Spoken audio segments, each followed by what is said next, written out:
So was the bastard you were after now riding with the cowboys? Roscoe Bob Bryant was his name. Oh. But no, this time it was a different bastard I was after.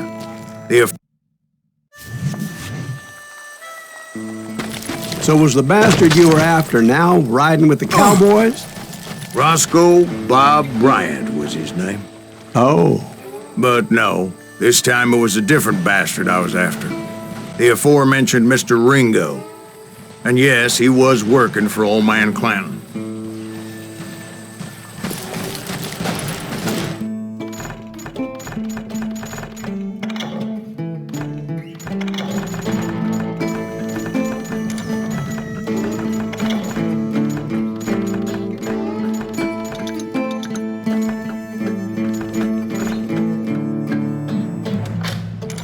Where's he going? I came upon them robbing a stagecoach, which wasn't surprising, being they were such murderous thieves and bastards. The bandits wore red scarves, so I knew they worked for the old man. Over there! There! I did my best to help those poor bastards.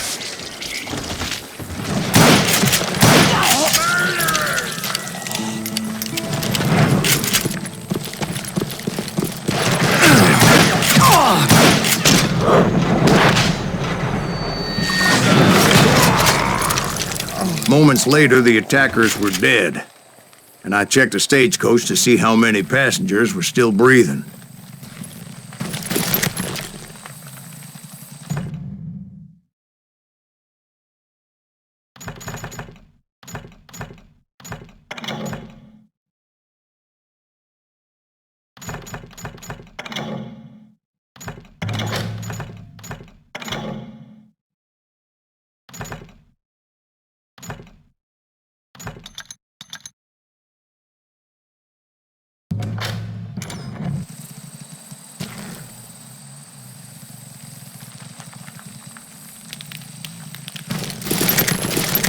None. It was then I wondered if the rocks weren't hiding more bandits. Was that all of them? Or did I just hit the rear guard? I quickly got my answer. They attacked from on high like Apaches often did. They would appear in great numbers from above and rain down lead on their hapless enemies' heads, making use of the high ground, whatever else they had. Yep, the Apaches always appeared out of nowhere, and there never seemed to be an end to them. Oh! Hold on. Were you attacked by Apaches? What happened to the cowboys? Did I say they were Apaches? I said Clanton's cowboys attacked me Apache style. I was in a pitched battle, but I was holding my own against an overwhelming enemy force.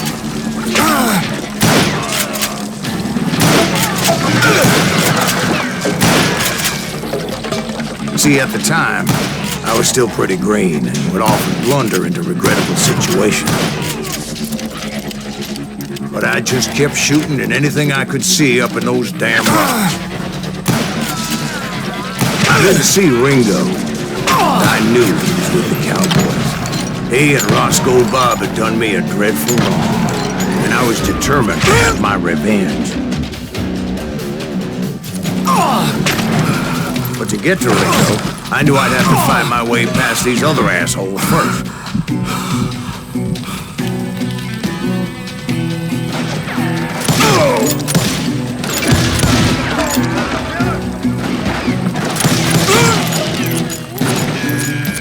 He's getting away!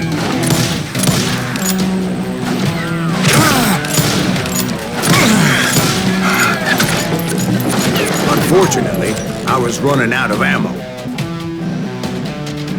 Another perfect example of my relative inexperience as a hunter of men. I immediately knew that a tactical retreat was called for, as my vengeful fury was much less impressive without the bullets to back it up.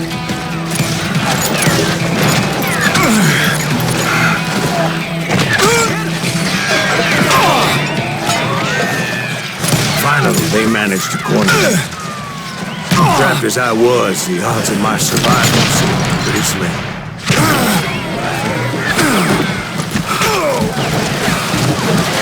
Luckily, serendipity was on my side as I suddenly spotted a way out of my predicament.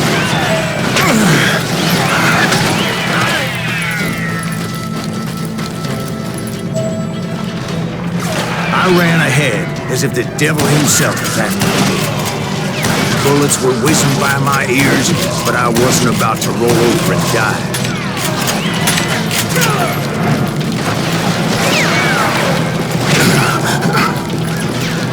I just kept running like there was no tomorrow.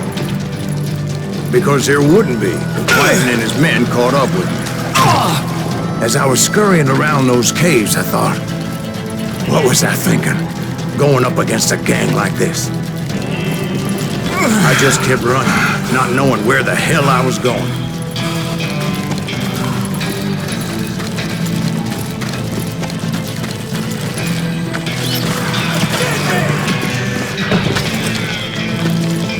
And that's when something miraculous happened. Like manna from heaven, I found the desiccated remains of what looked like an Apache warrior.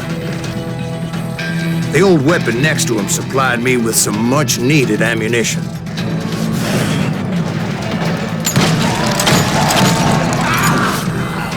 Bat Masterson once told me it was more important to be lucky than good, and he would know.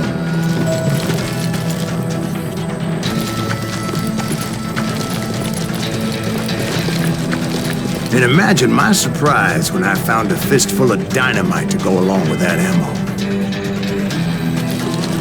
That stroke of good fortune evened the odds and bolstered my confidence. It was time to turn the tables.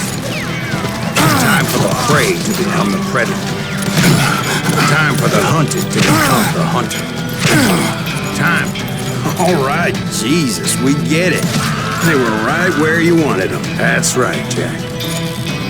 I was done running. And the old man's boys were not expecting that. No, sir. I came at them like a wildcat. My fury knew no bounds.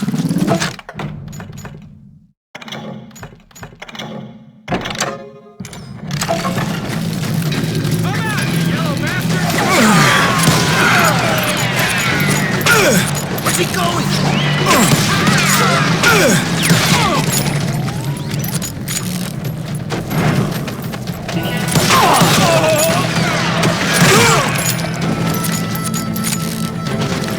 It was finally time for that old man to pay for his sins.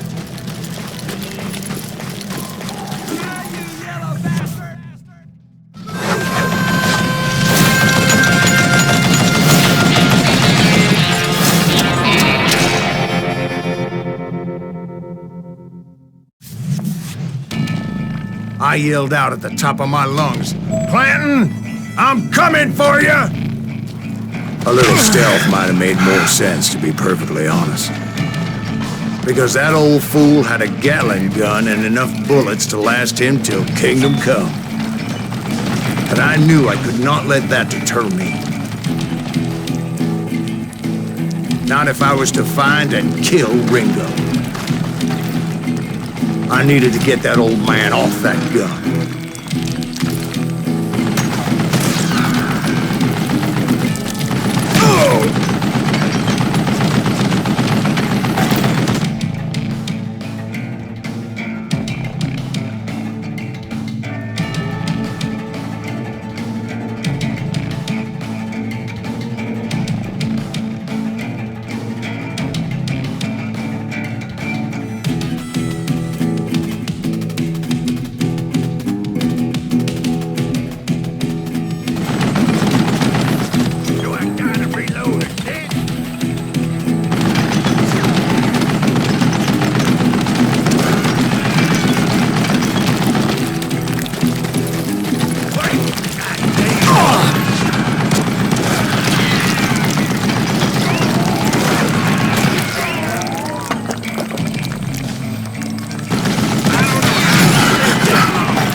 Most everyone thought it was the Ruales who had come up against him in Guadalupe Canyon, but it was just me.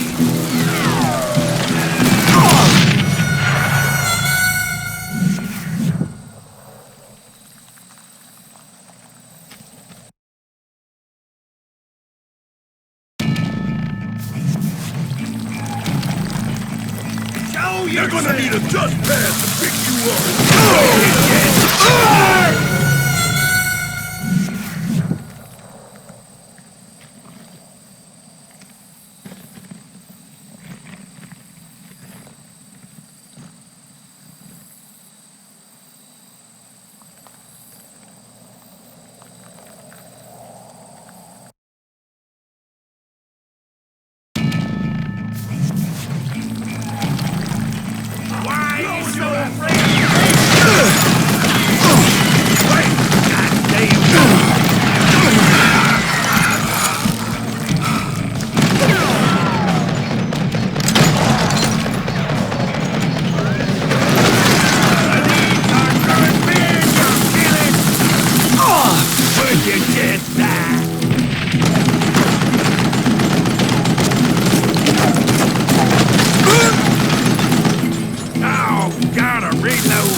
Apparently, one of the cowboys made it out of there alive and told Ike and Billy Clanton that it wasn't a Mexican who took their father's life that day. They just assumed it was one of the Earps, and that little misunderstanding eventually led to that legendary gunfight at the OK Corral.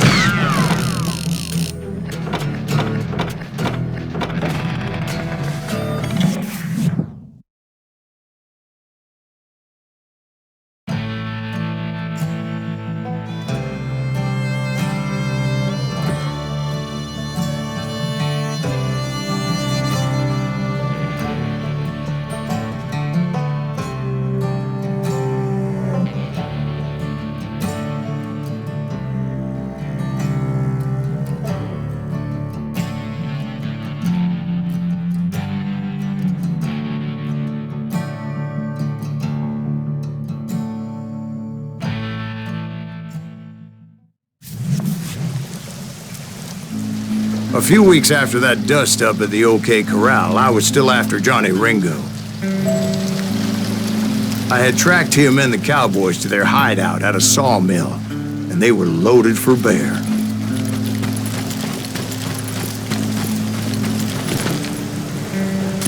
So, what exactly did Johnny Ringo do to piss you off? Well, him and that other bastard. Roscoe Bob Bryant? Yep. They both deserve to die, and I promise I'll tell you why. But first I need to tell you about the cowboys' new boss, Curly Bill Brocious. Earp's coming! Get ready, boys.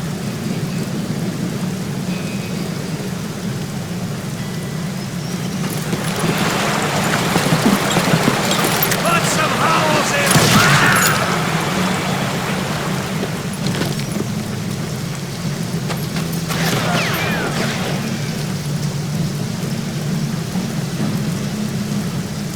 Guess you've had enough!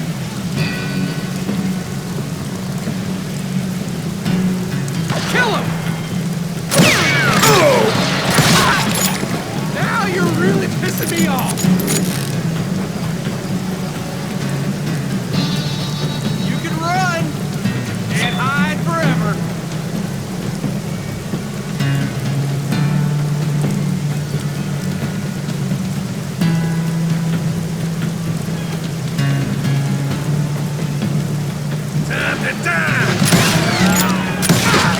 Curly Bill took charge of the cowboys upon the old man's demise. And after that gunfight at the OK Corral, the Clantons wanted revenge.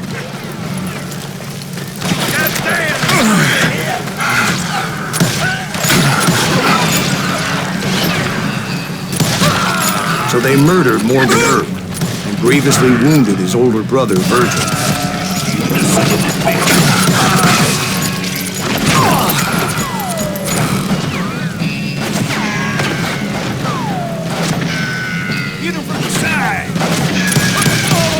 Wyatt and Doc went on what became known as the Vendetta Ride, hunting those outlaws down. So when I showed up, that's who they thought I was.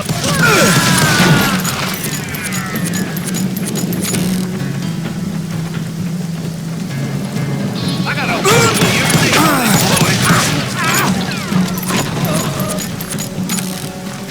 Show yourself.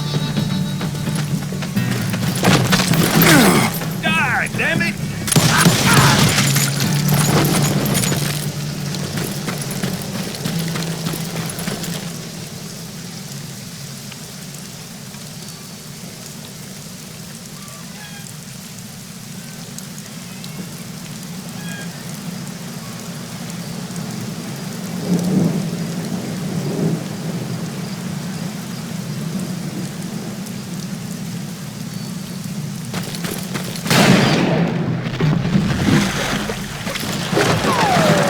Killers around every corner, all wearing red bandanas.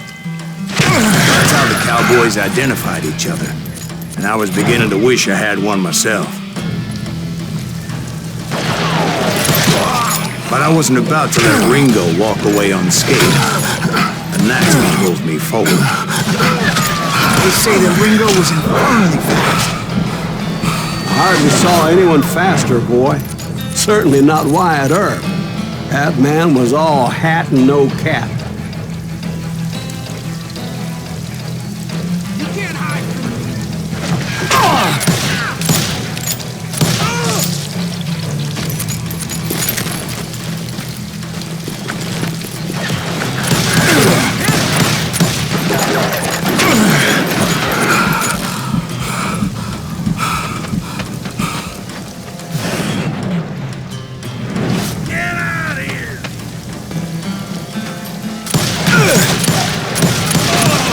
Earp wasn't much of a match for him, but Doc Holliday might have taken him. That Lunder should have kept his nose out of it. They never charged anyone for the murder of Morgan Earp.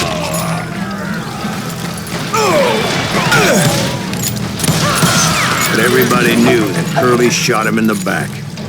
That was common knowledge. Yeah, maybe so. But Ringo had nothing to do with it. He was just being loyal to a friend. Is that what you call it? Being loyal.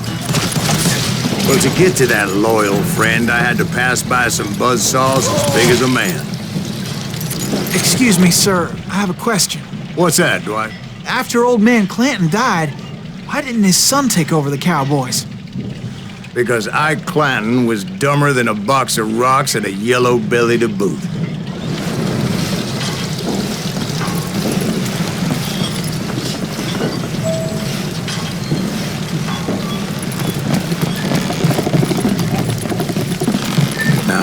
Where was I? Taking down the entire cowboy gang single-handed. Indeed I was, Jack.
Though it wasn't easy, as those boys had good cover.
There were carts everywhere, piles of lumber, and God knows what else for people to hide behind.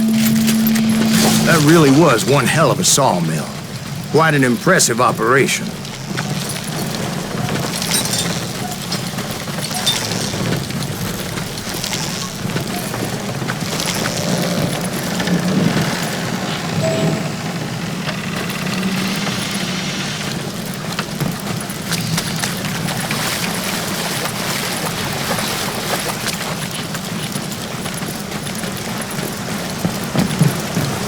And where was Curly Bill? Did you see him?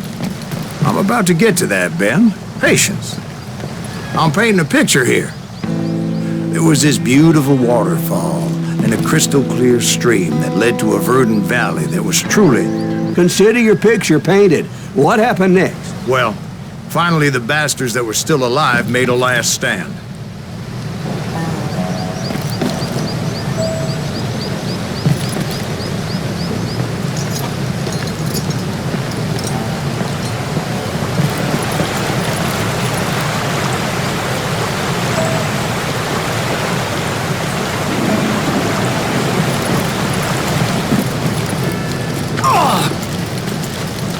Curly Bill, Johnny Ringo, and his compadres took off into the lumber yard, and I followed after.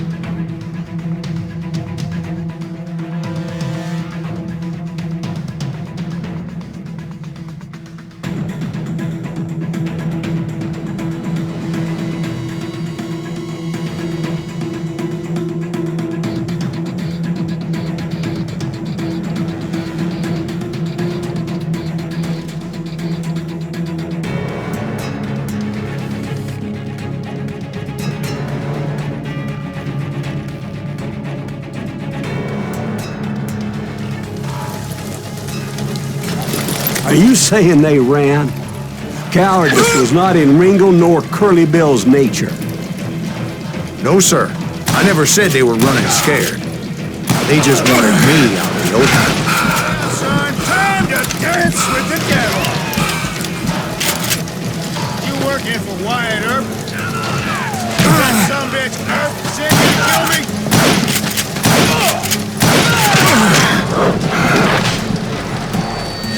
See what you got.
Colossus gave me no choice but to take his life.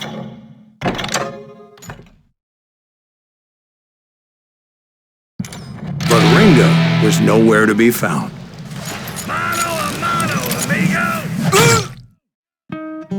I knew you didn't kill Ringo, because he was found dead in a different location altogether. To this day, his killer is still unknown. Indeed. Took me a few months before I finally tracked his ass to West Turkey Creek Canyon.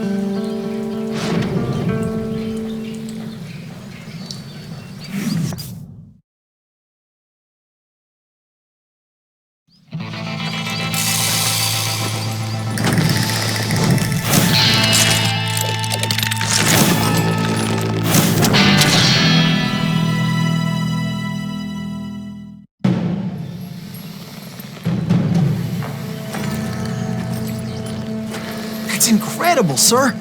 I always thought that Doc Holliday was the one that killed him.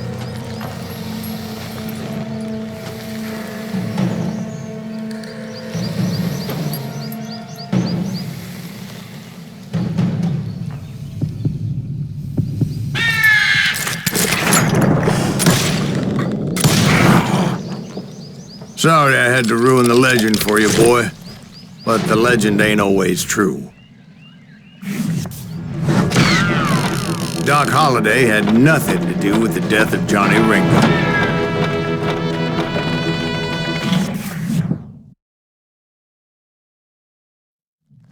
I was paid a healthy bounty for Ringo and Curly Bill, and realized there was real money to be made.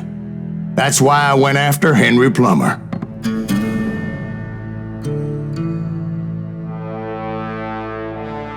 Now, wasn't he the sheriff who augmented his income by shaking down miners and robbing gold shipments? That's the one. Oh, yeah, I remember him. He ran that gang of thieving outlaws called the Innocents. So it's true that you went toe-to-toe with him? Indeed I did, son. Indeed I did.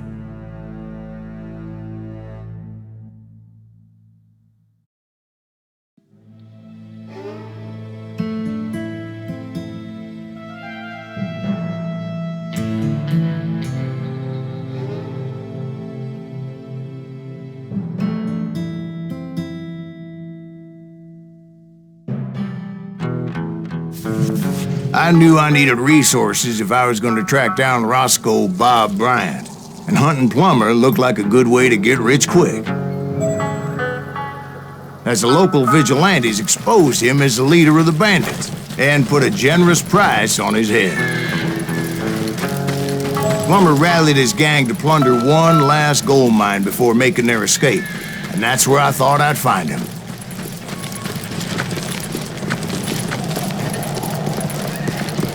It makes me nervous getting so close to all these goddamn barrels of gunpowder. Why would you be nervous? No one has the cojones to come after us. As long as you don't light up a smoke. Oh, yeah? Who the hell is that then? It's all gold now.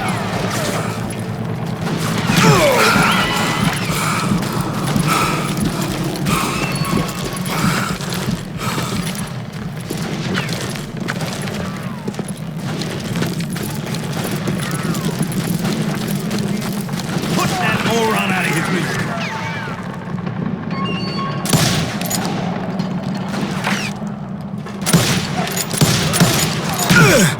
Kill it!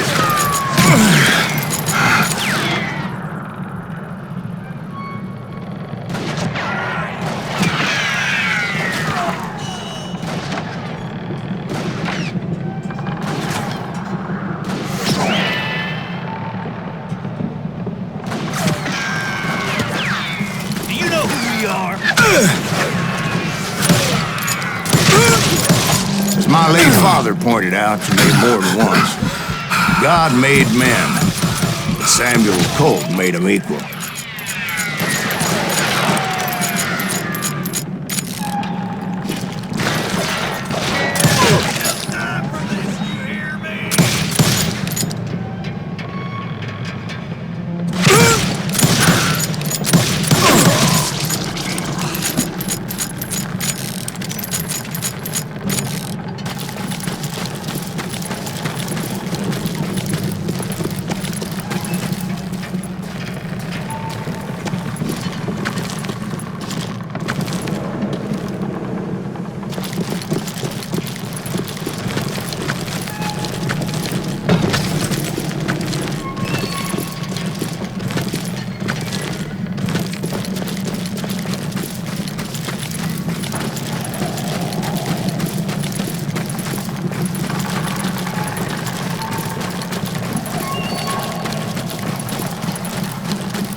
knew that dynamite wasn't mine, so I decided the polite thing would be to return it.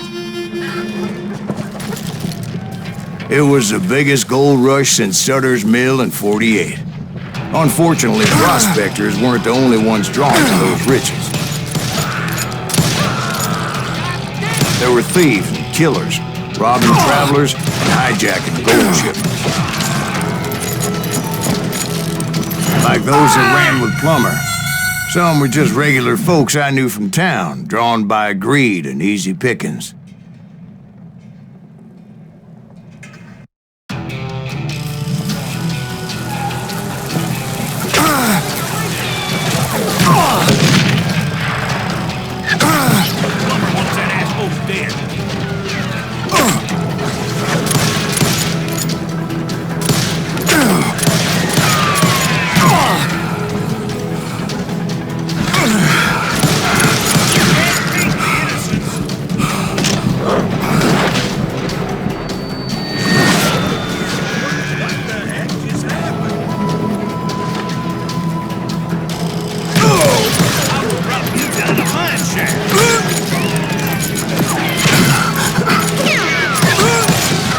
Crow, the blacksmith.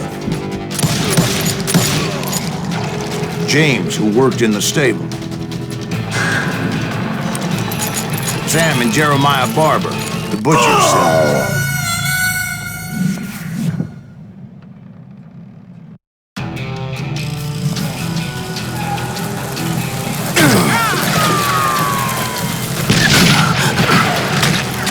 You know who we are.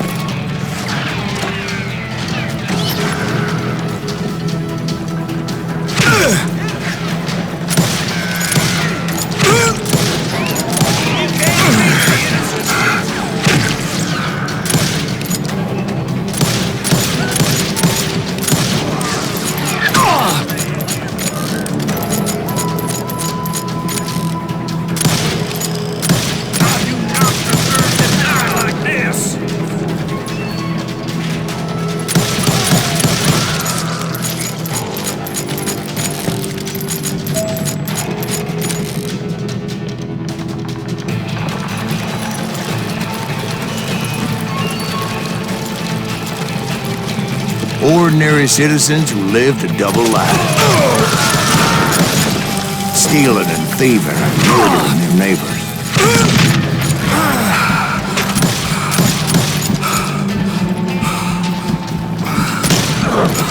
Time to die. You see that?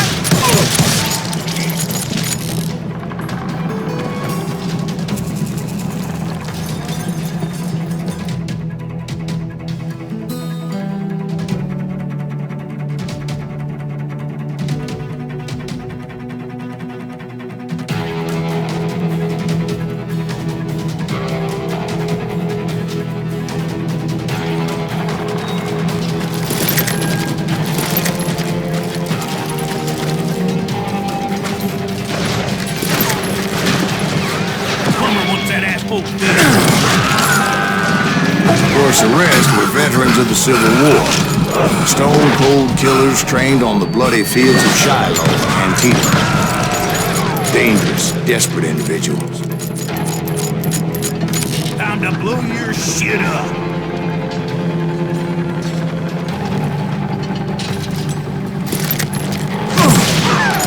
Plummer had a lot of men on his payroll. A hell of a lot. That son of a bitch pretended to protect the public with one hand while stealing them blind with the other. He set up a defensive perimeter which I had no idea how to breach. It's our goal now.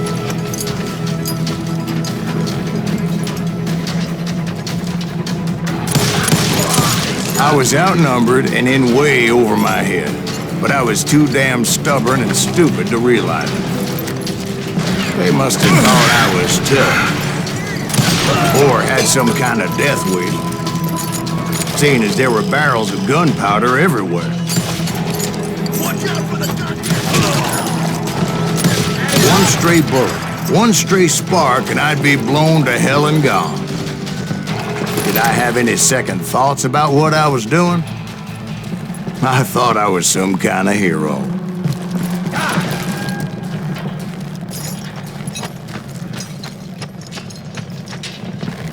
Show yourself, coward!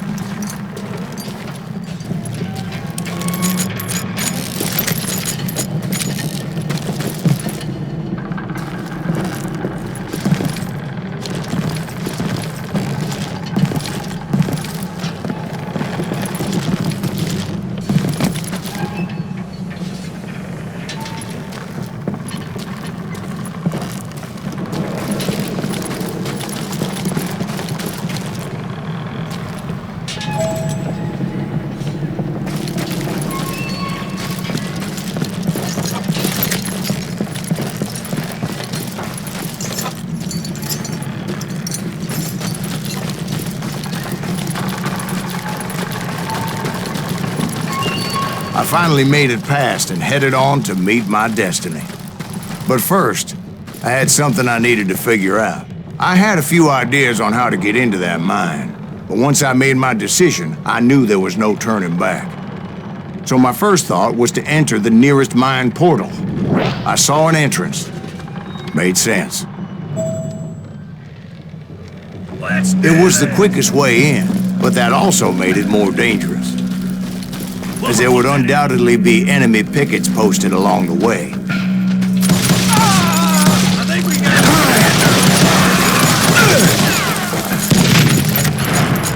I will drop you down a mine shaft.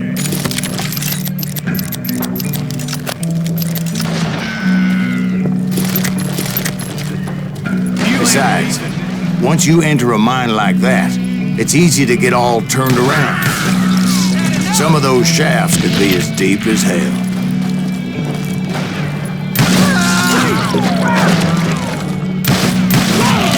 A single stumble or misstep can easily end in a deadly plunge to oblivion.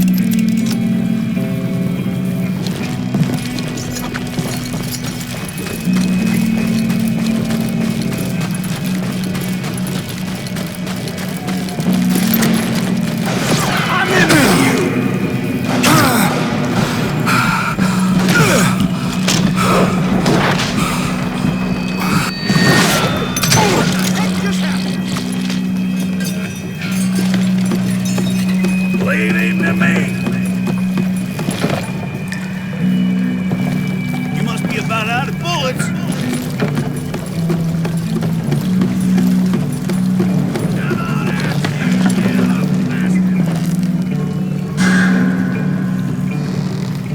I do not deserve to die like this.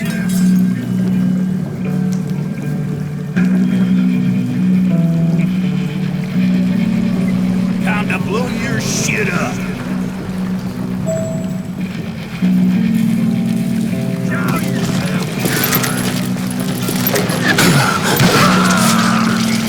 Quick reflexes often make up for a lack of common sense. Luckily, I was never one to be easily bushwhacked.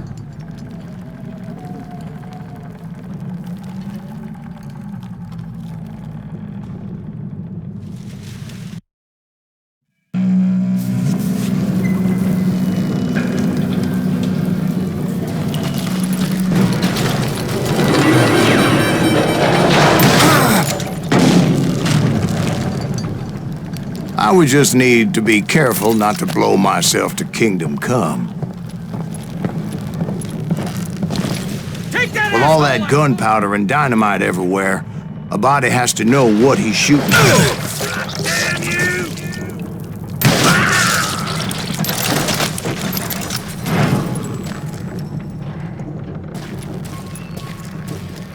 One wrong bullet could have turned that mine into a dad-blasted tomb.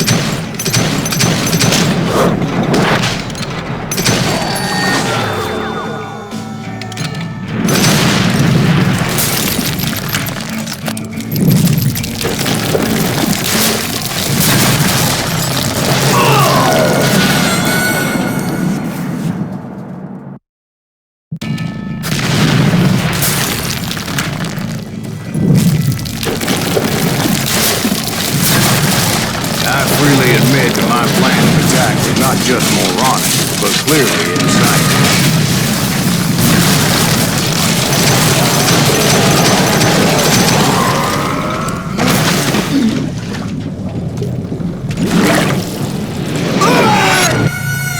It's a good thing that I abandoned that ridiculous plan before I even tried it. Instead, I spotted a ladder, a way into the mine from the opposite side.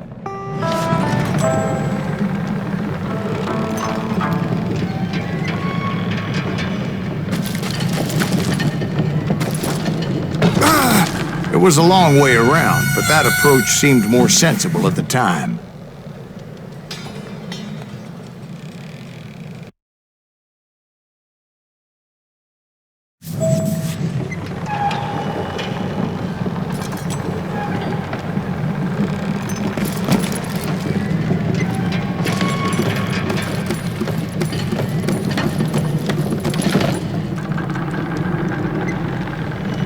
Of course, being I had a problem with heights, that scaffolding scared the bejesus out of me. Climbing down that ladder required some caution, because even though I had a younger man's reflexes, no man can dodge a damn bullet while climbing down a rickety ladder.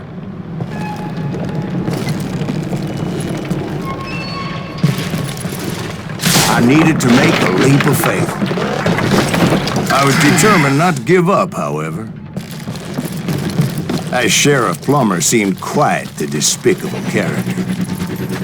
When the vigilantes discovered what the sheriff was up to, people were outraged. That 10,000 they put on his head would go a long way in helping me find old Bob. And I had made it my mission to settle that score come hell or high water. But first, I would have to make a choice. Take the elevator or climb the ladder.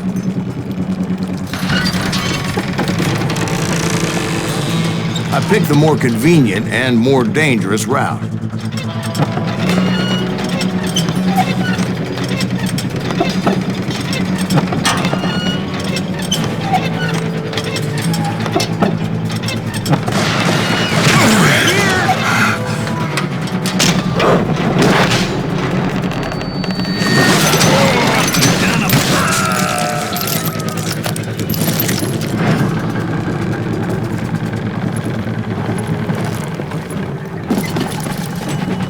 Plummer was a mad dog killer, and the people of Nevada City deserved better.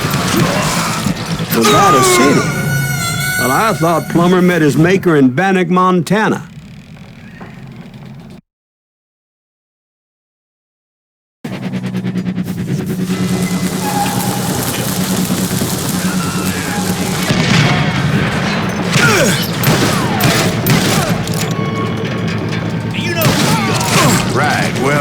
He was the sheriff of both places at one time or another, but that's neither here nor there.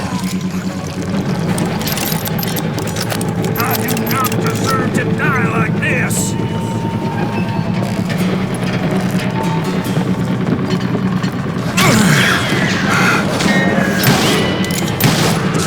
The point was, taking him down would save a lot of lives, including my own.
This is gonna hurt! Well, this day is just getting worse and worse for you!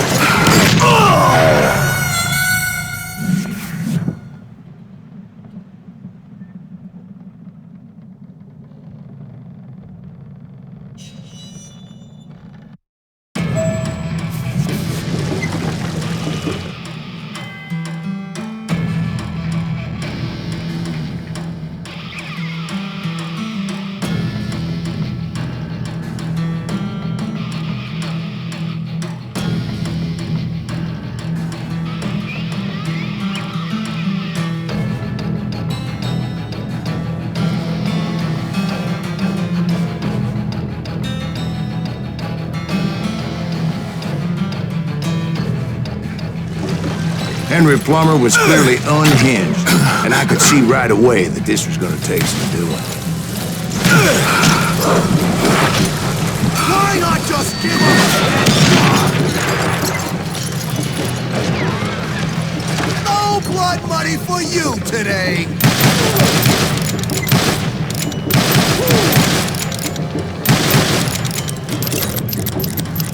I'm going all medieval on you!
This cocksucker out!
This is gonna hurt! You can shoot, but can you aim?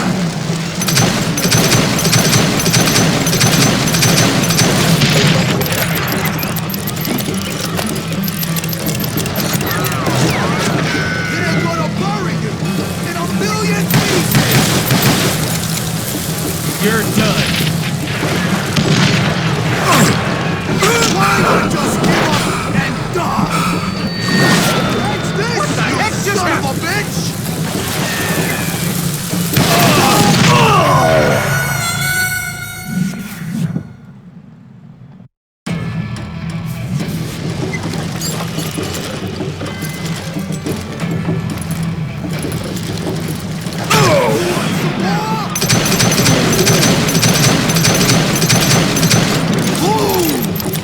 You ain't taking me!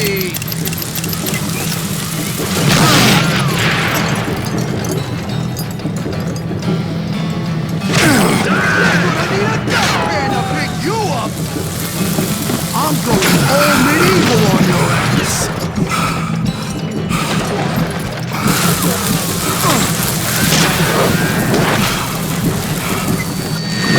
Said you can throw dynamite! Gonna blow you into next day! I can shoot boom!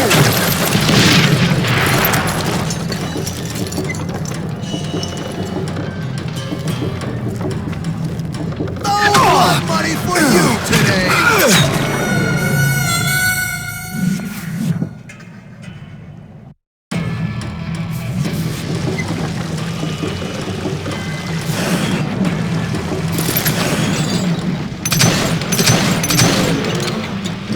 They're gonna bury you in a million pieces!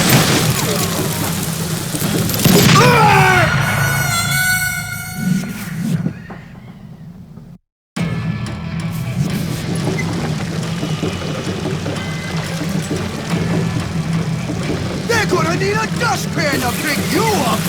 You ain't taking me!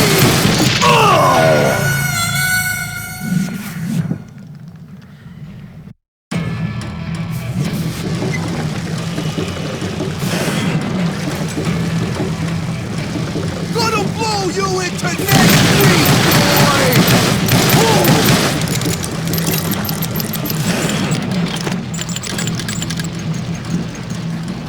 That's this, you son of a bitch! You can shoot, but can you aim?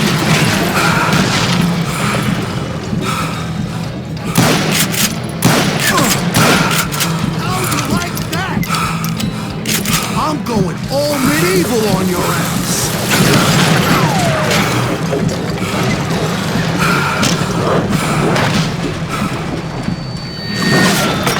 You killed an innocent man! They're gonna need a dustpan to pick you up! You ain't taking me!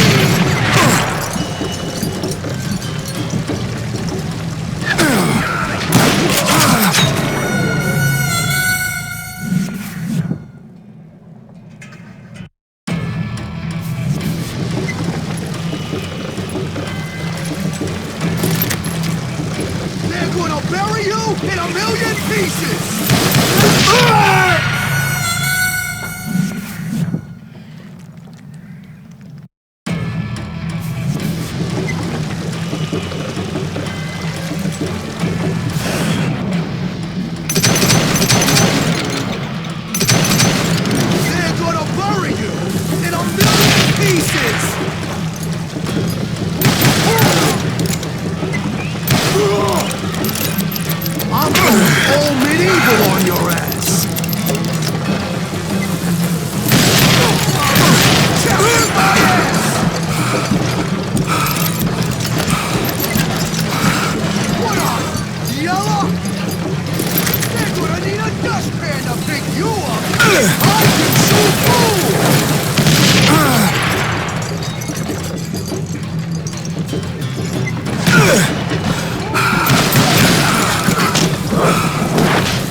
I'll bury you in a million pieces!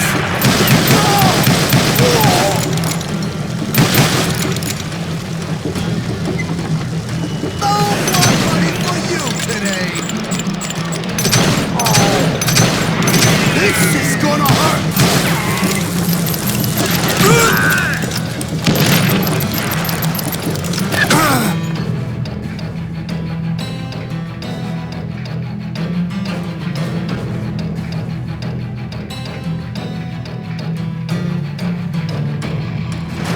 You can shoot, but can you aim? You're pissing me off! See what I get you! What in tarnation?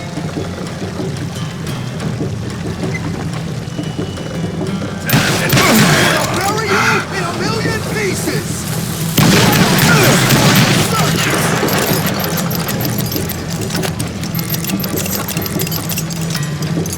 You can run, but you can't hide forever! I can shoot too! Shot!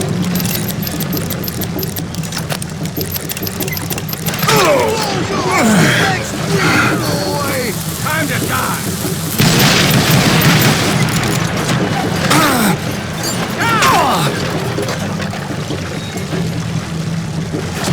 No blood money for you today! So that's how Henry Plummer died. Him and his crew were worth their weight in gold. And now, I was officially a bounty hunter.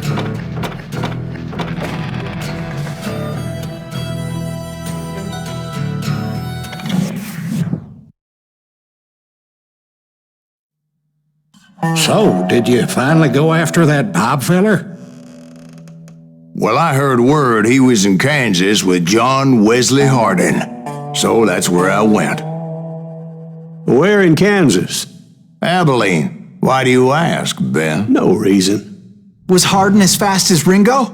Ringo was fast, but John Wesley was as fast as the devil himself.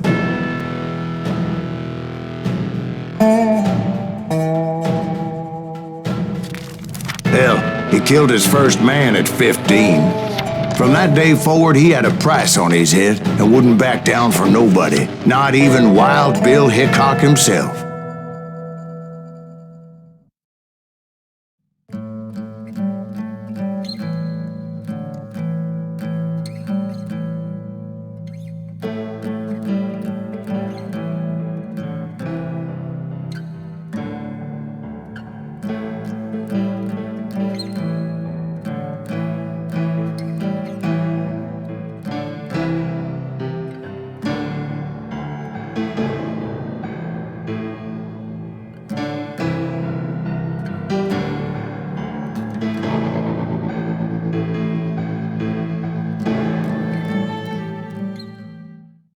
I dodged death many a time, and that night in Abilene was no different.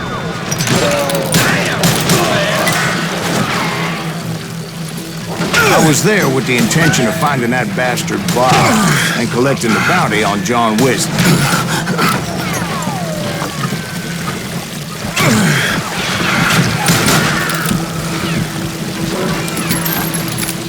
Watch where you shoot!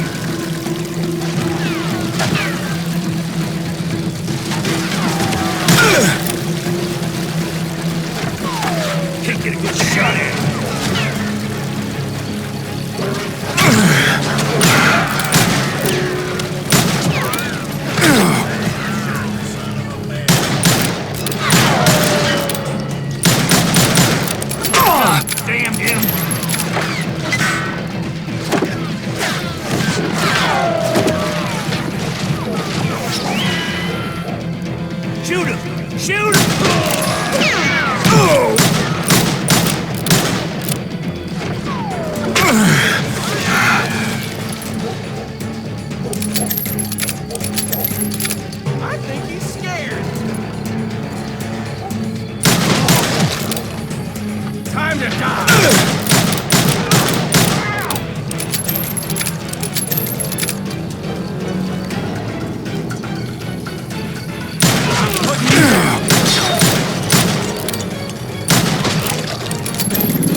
I thought the Texas Rangers got Hardin. Yeah, that's what they want you to believe. It was cold in a witch's tit and a brass bra that night as I fought my way past his loyal compadres to the very same saloon we're sitting in today.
Look around and imagine this place painted in blood. Hardin was waiting for me.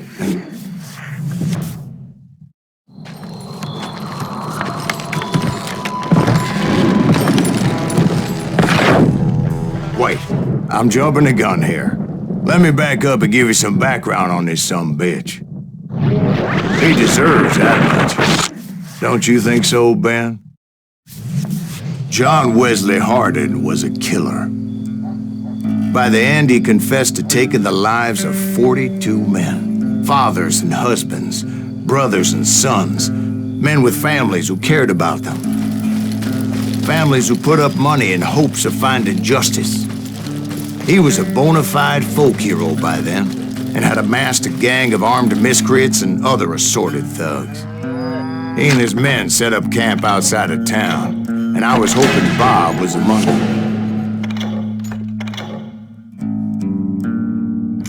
Shit, it's cold in here. Freezing my giblets off. Ain't right, we gotta stay out here keeping watch like this.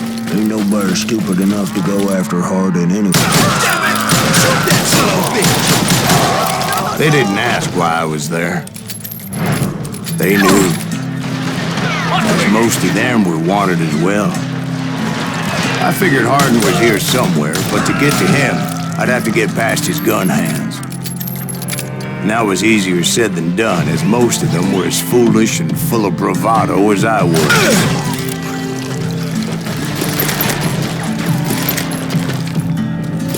I had to spill a lot of blood to find out Hardin wasn't in that camp. He was carousing in town with his closest friends. Hardin's boys apparently didn't want me to reach the Bull's Head. Some were hightailing it into town to inform their jefe of my unwelcomed presence. Yeah, you know you can't beat me.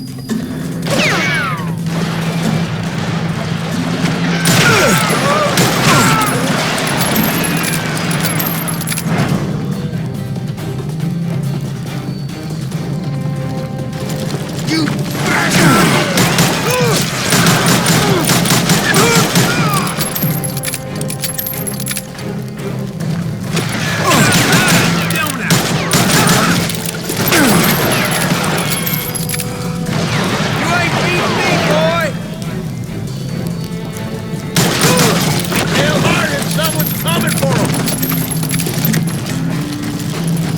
Stop that sumbitch! You just get your man!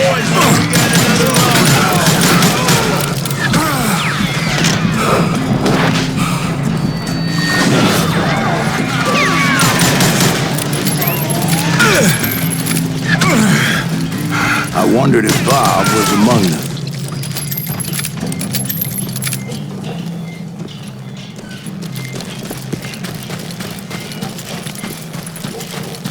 And I steeled myself for the fight ahead. For as good as I was, deep down I wondered if John Wesley wasn't just a little bit better. Before I could test my mettle against Hardin, however, I I would first need to dispatch his cadre of hired killers. Most of these degenerates were beyond redemption, but John Wesley might have been a different story.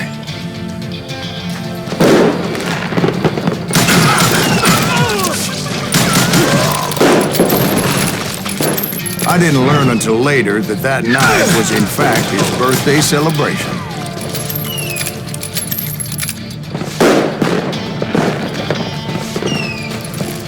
Shoot him!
I think I already mentioned that I found Hardin in this very saloon.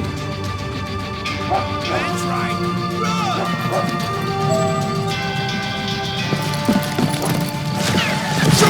Suffice it to say, nobody there was happy to see me.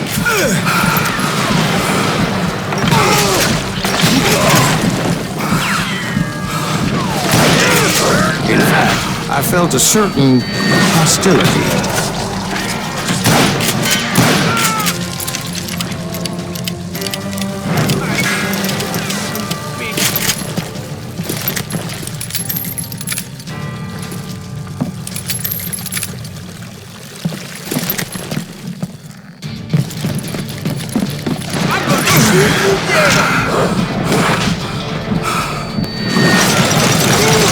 I was disappointed that neither Bob nor John Wesley were among the dead. But that was short-lived, as a moment later I was facing down the fastest gun in the West.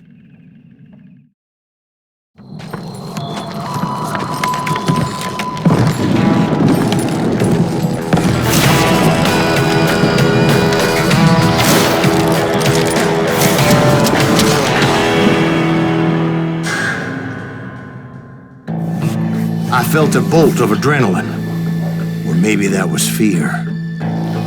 He was well known for his tricks, and I knew I'd need my own if I was ever to defeat him.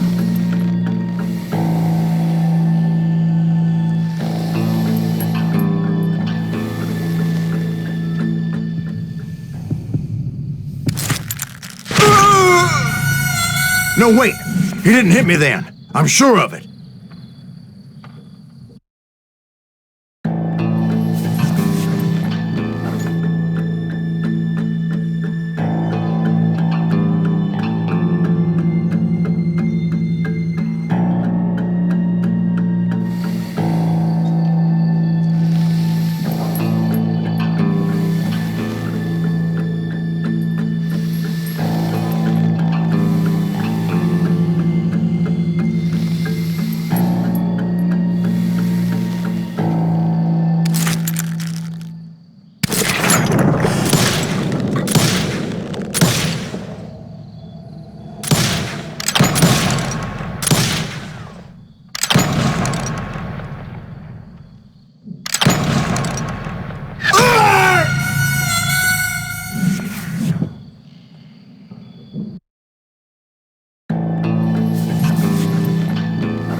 That man was faster than greased lightning. But being inebriated as he was, he didn't count his shots. And now, he was at my mercy. So he didn't die? No, I sent him to prison. Years later, after he was free, some restless Avenger took his life. Shot him in the back in a saloon just like this one. Anybody up for another beer? Ben?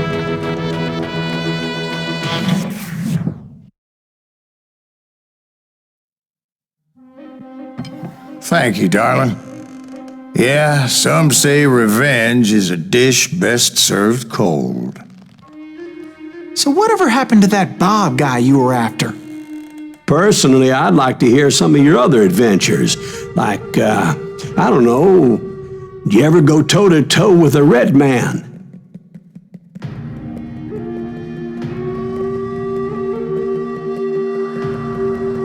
Yes, I did, Ben. I remember once I was after this renegade Apache, Grey Wolf. Strangely enough, revenge was also his primary motivation.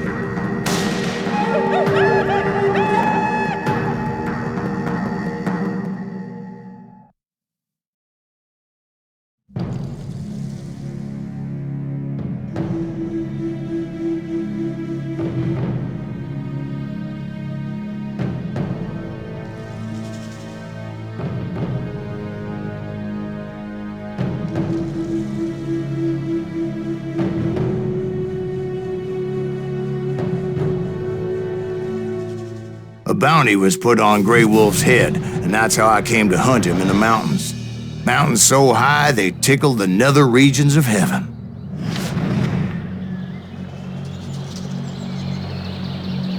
Grey Wolf was a Chiricahua Apache medicine man who had led a war party in revenge for a massacre against his people. The U.S. Army had attacked his tribe during his daughter's sacred sunrise ceremony, and the slaughter was unspeakable. I understood his anger, as there's nothing more traumatic than seeing those you love die in a cruel and painful death.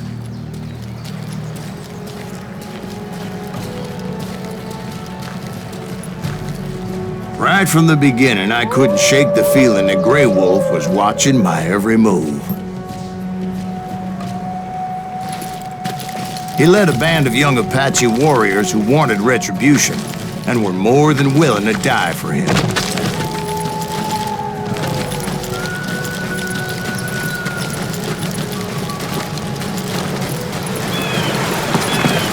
They saw me before I saw them.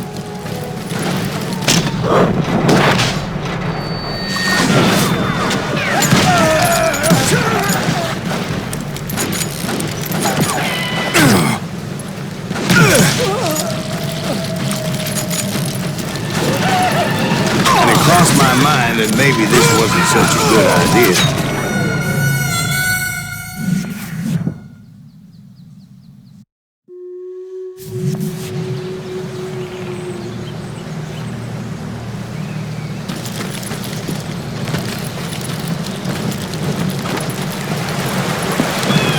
They saw me before I saw them.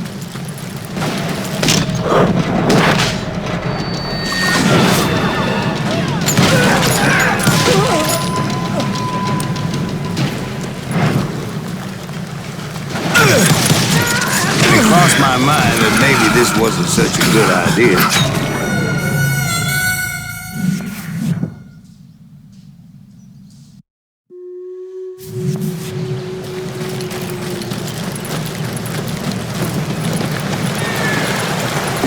They saw me before I saw them.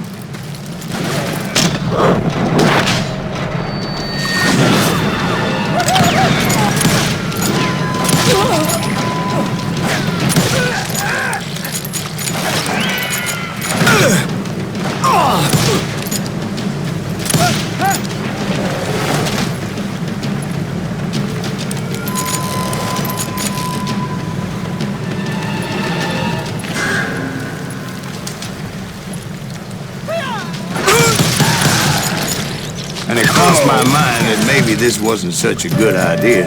But now that the shooting has started, there was no backing down.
was rugged country, the winter home of the Chiricahuas, and that's why they had retreated there.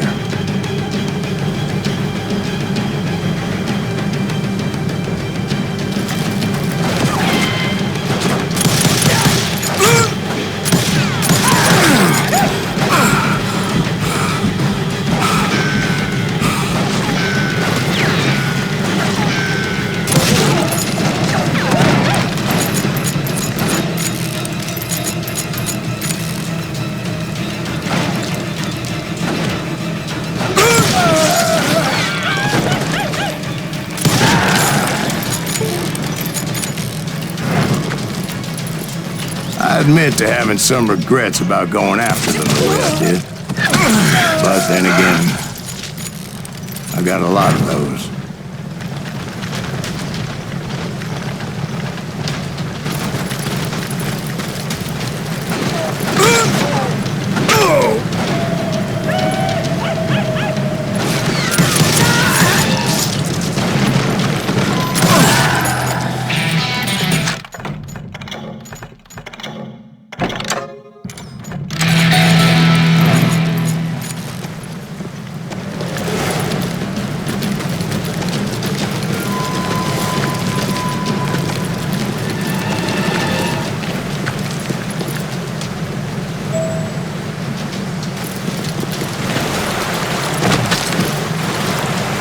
Did you find Grey Wolf? Not at that moment, but I did find the entrance to their hideout.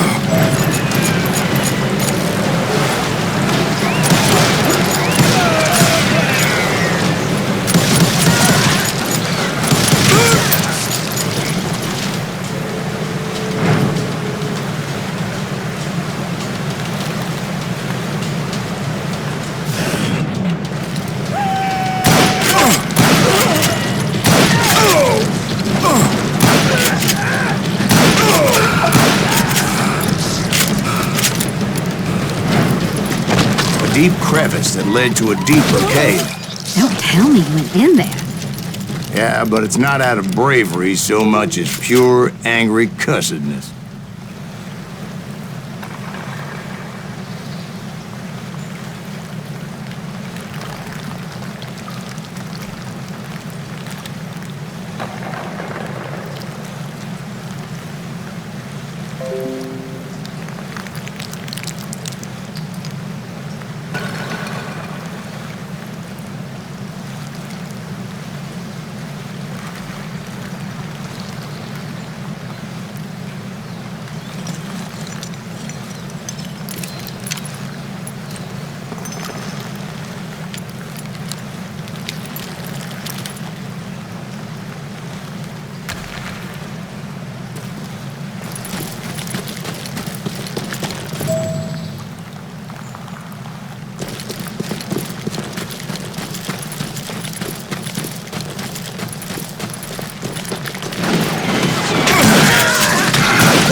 See, back then, I had a stubborn streak a mile wide, and I wasn't about to back down. So it was like pitch black in there? Actually, it was pretty well lit, as they had torches on the walls.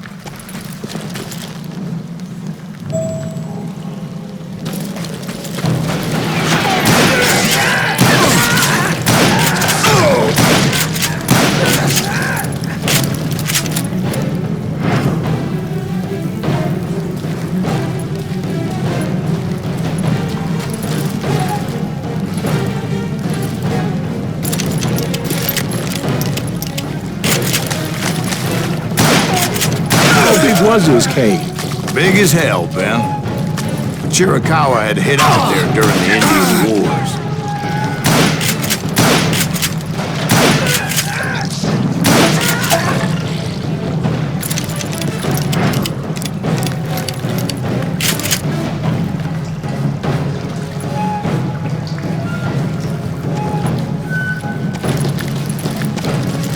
They thought it was haunted with the ghosts of those murdered by the horse soldiers. The cave was haunted with dead Indian ghosts? To be honest, I was more concerned with the live ones than the dead ones.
How come you know so much about engines?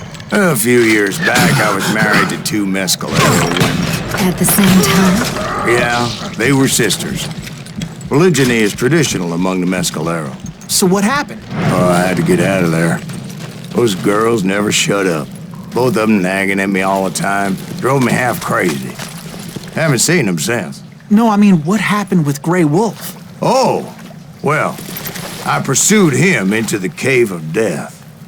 I came upon this flooded grotto, and that's when I saw him.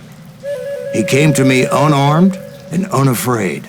His voice echoed in the shadows, and I sensed he meant me no harm.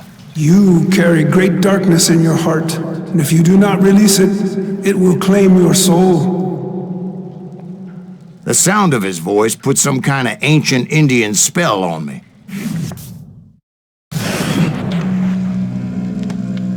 As his story unfolded in my mind, You will come to this place again and kill many more men, and the darkness will grow until it consumes everything that you are. The soul would have no rainbow if the eye had no tears. he said I was a great warrior, a coyote man, unequaled by any other pale-faced warrior, or something like that. The snakes will bite shadows of your past until a venom poisons your heart, and an echo of the song of the dead summons the spirits deep from within the mountains.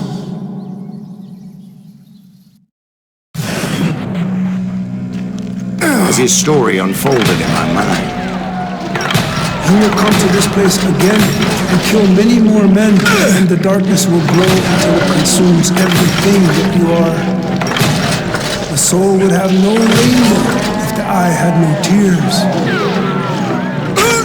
he said I was a great warrior, a coyote man, unequaled by any other pale-faced warrior, or something like that. The snakes will bite shadows of your past until a venom poisons your heart, and an echo of the song of the dead summons the spirits deep from within the mountains. I didn't quite get what he was saying, but there was definitely snakes. And indeed, his warriors surrounded me and attacked me like hungry wolverines. They couldn't stop me, though, and Grey Wolf wasn't in the mood for idle talk.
swear I couldn't see any way out of this trap.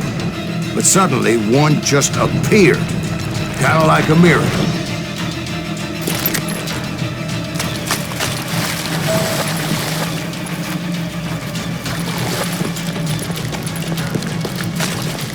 I felt like I would be lost in that damn cave forever.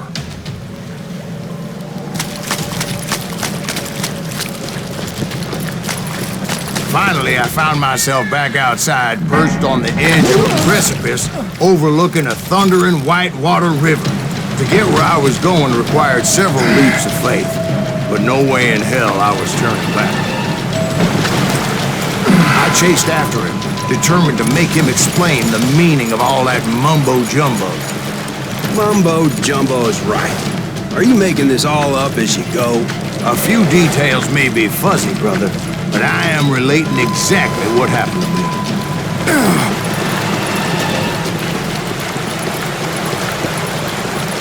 There were dozens of Apache warriors aiming at me from on high. Dozens? Well, maybe not dozens, but there was a lot of them. At least 3 or 4. Well, more than that a little later.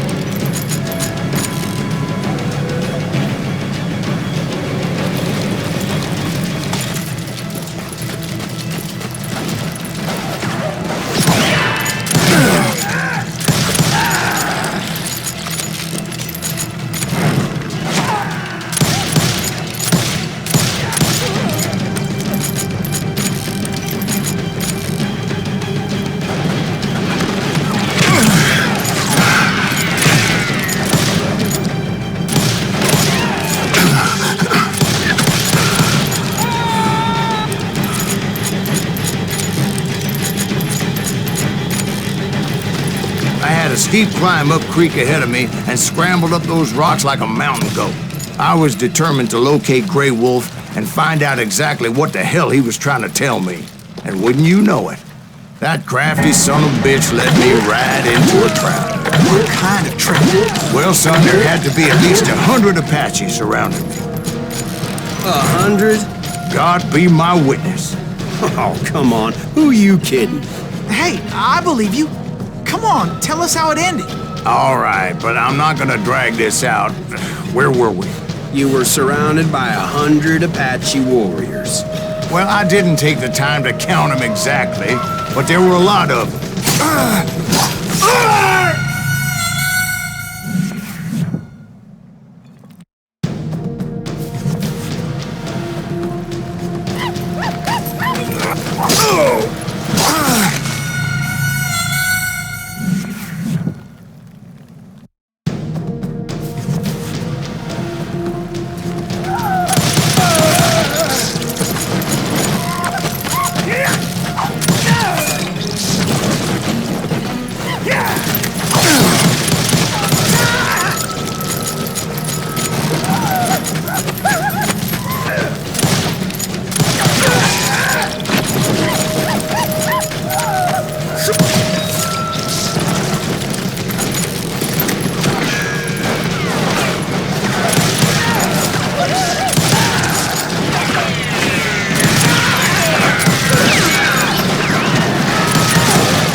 And in the end, a path appeared before me that I had not seen before. I followed it as I desperately needed to find out what Grey Wolf was trying to tell me. But it was like that son of a bitch disappeared into thin air.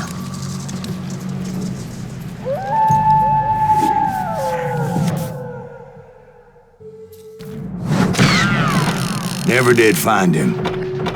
And never did collect my goddamn bounty.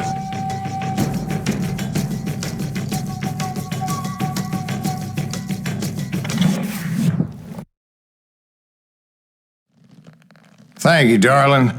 It's interesting how the truth can sometimes seem might malleable, depending upon your point of view. Like how those dime novels make you out to be something you're not? Jack, don't be starting trouble. No, he's right. They do tend to exaggerate. Did they exaggerate your part in taking down the Daltons? Well, I was there in the flesh, boy, so I saw what happened firsthand.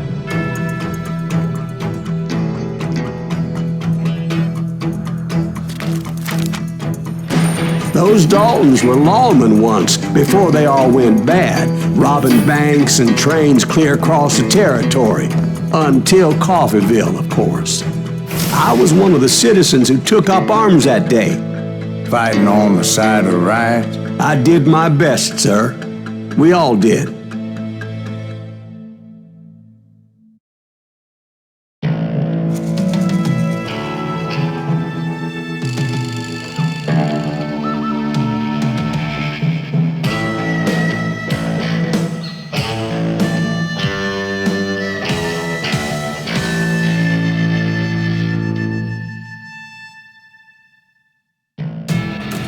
It was early morning.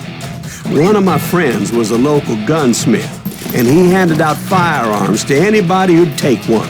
You see, the Daltons got it in their heads to rob 2 banks at the same time.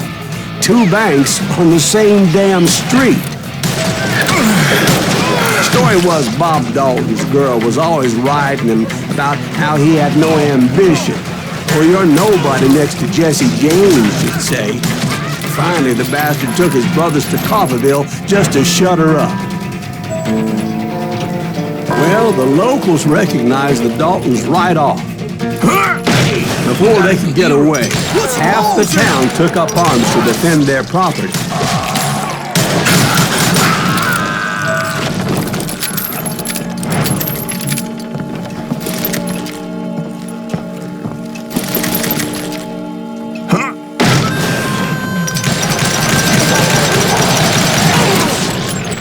The brothers paid dearly for their stupidity, but everybody knows they had it coming. There's more to it than that. I read all about that day, so I know for a fact that it went down very differently. First of all, it was high noon. A posse of U.S. deputy marshals were on the rooftop across the street. Get ready, boys. They're gonna make a move. The lawmen had been tracking the Daltons for months. Now they finally had them dead to rights. Among them was a bounty hunter feared by many a lawbreaker. This man had no intention of letting the Daltons slip away. The marshals tried to get the Daltons to surrender. They'll give up eventually. We just gotta wait for something bitches out. This bounty hunter knew that the brothers were far too proud to ever lay down their guns. He went in there alone to confront those criminals. One of the marshals shouted, "Where are you going? Are you crazy?" Hey, where do you think you're going, dumbass? That rifle's mine. But he paid him no mind.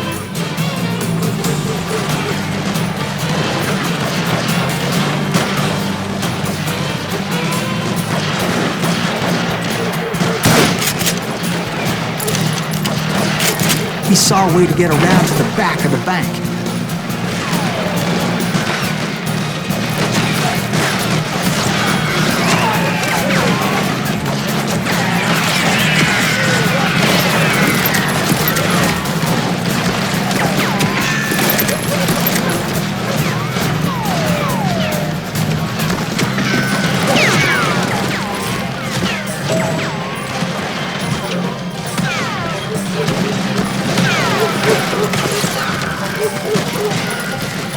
Then he figured out how to hit the Daltons from a direction they weren't expecting.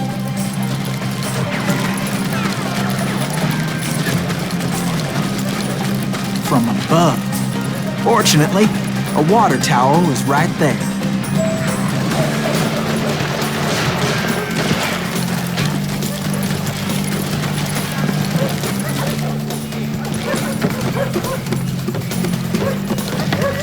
A moment later, he was climbing up a steep ladder, laughing at danger as he did.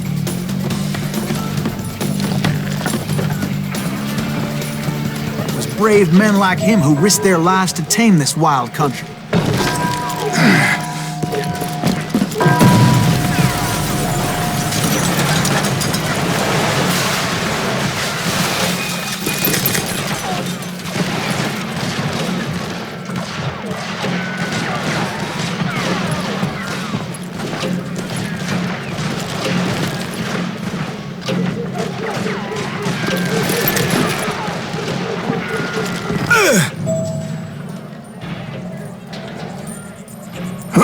We've got company. Heroic men like him, who did what other men couldn't or wouldn't to make this country free. Is that Silas Greaves? Jim Son of a Danny bitch! Crockett, who died defending the colony.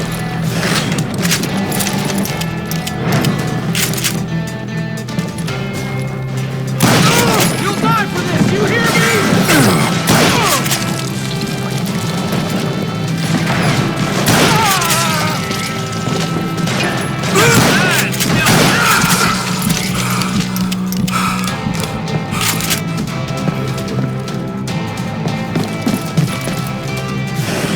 Over there!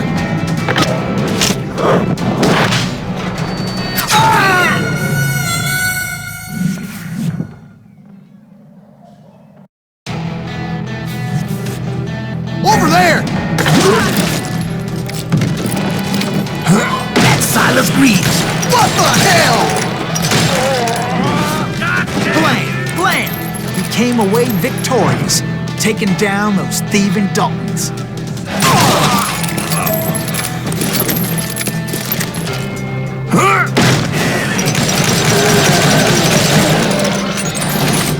His name was Silas Greaves, and when the dust finally settled, he was the last man standing. Sorry, kid, but that just wasn't the way it happened.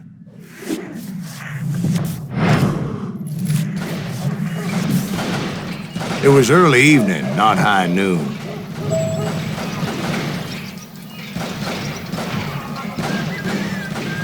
I was late to the party and Coffeyville was already up in arms.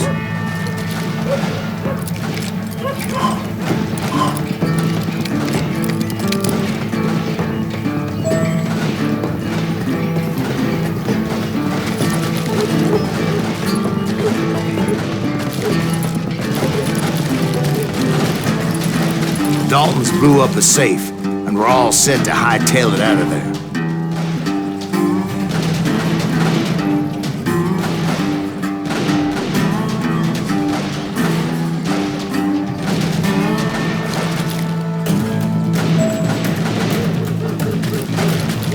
Those pathetic deputies surrounding the bank were dropping like flies.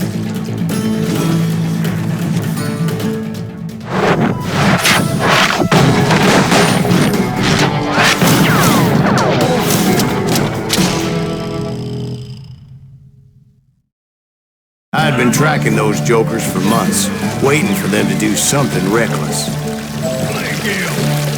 And finally, they did. Those stupid bastards decided to rob 2 banks at the same time in the same town where everybody knew it.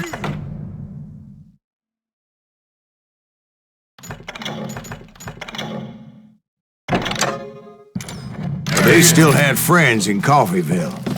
Oh, now what?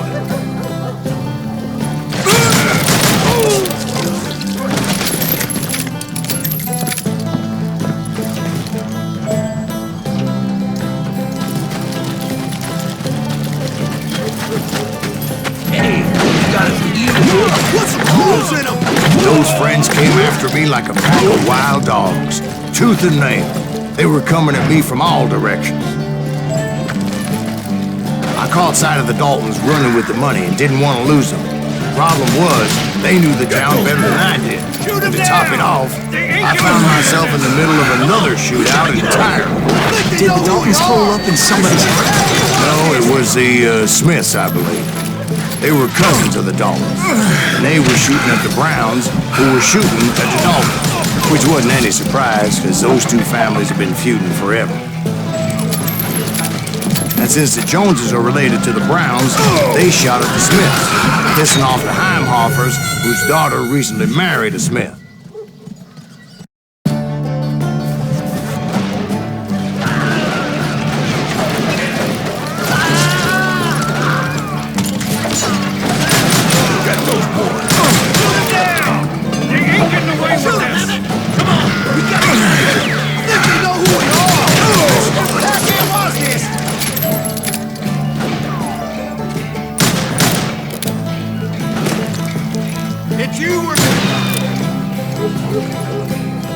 Well, bullets were flying every which way as all the old feuds in Kansas caught fire all at once.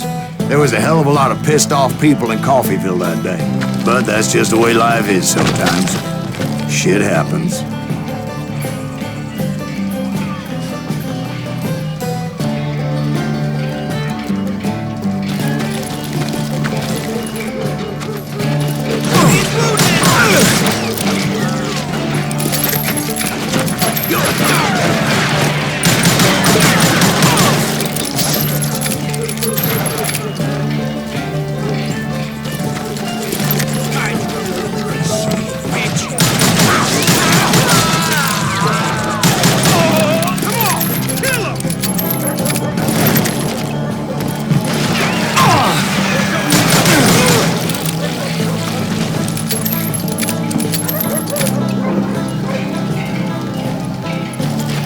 The Dalton boys knew I would never give up.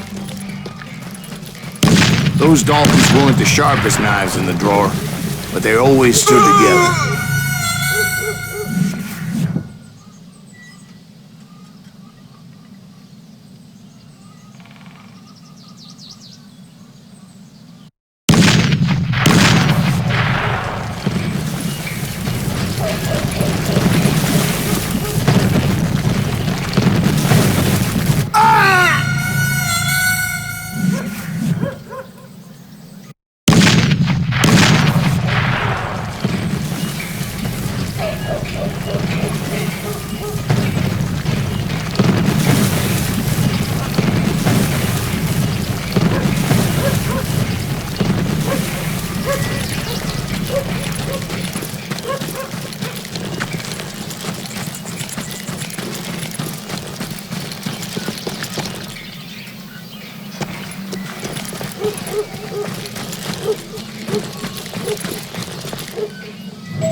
It was Emmett, the youngest, and he decided to stand his ground and face me down.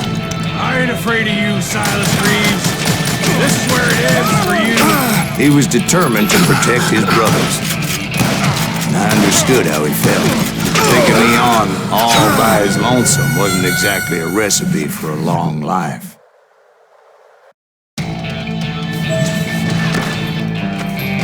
I'm gonna tear you apart!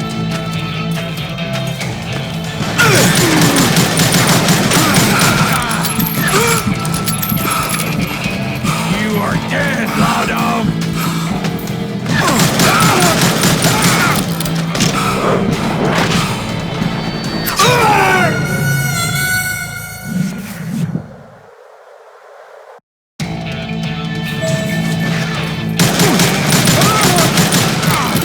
You messed with the wrong damn Dalton.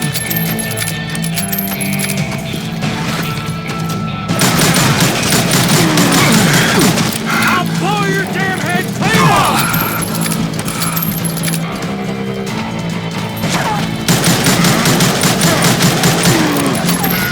It's all time.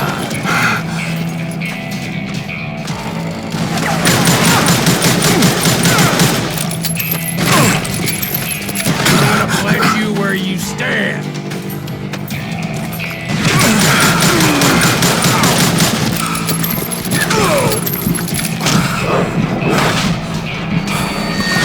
Treat you like a red-headed stepchild.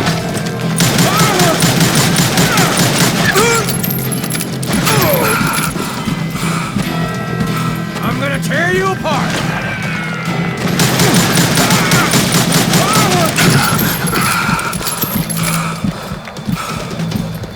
Gonna send you to the bone orchard.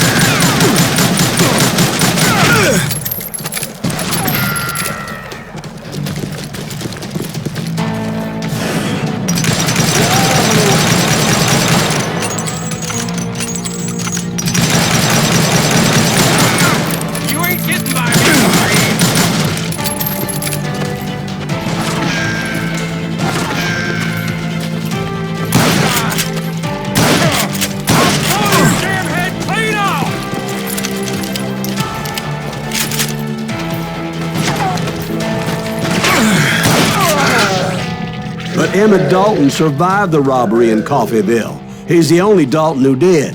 They say he was shot 23 times. Well, Dwight, who do you think put all those damn holes in him?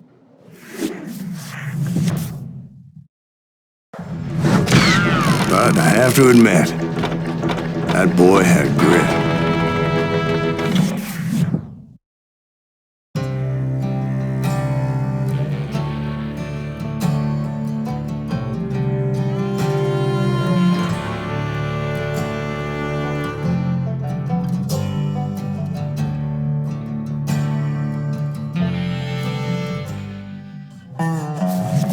We'll get those suckers! It took me a couple of days to track the Daltons down. They can't get away with this! And in that time, a whole posse of local vigilantes offered to lend a hand. We'll track him to the ends of the earth. They seemed as determined as me to find those outlaws.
It's agony to dream like this and wake up to reality. Fergus Reed, one of the old guard. You're still breathing, you jammy bastard. Hey, you're tough as they come, you know. Jesus Christ. Hey, doggy! Catch! Private Wyatt, good kid. See you on the flip side, Captain. General Death's Head is nearer to us now than he's been in years. We eliminate the General. We cut the head off the Kraut war machine. That's him, isn't it? That's Death's Head! Help me make a choice. Is look to the one you would have me dissect. Thought I'd seen it all, but I've never seen true cruelty until now. Auf Wiedersehen.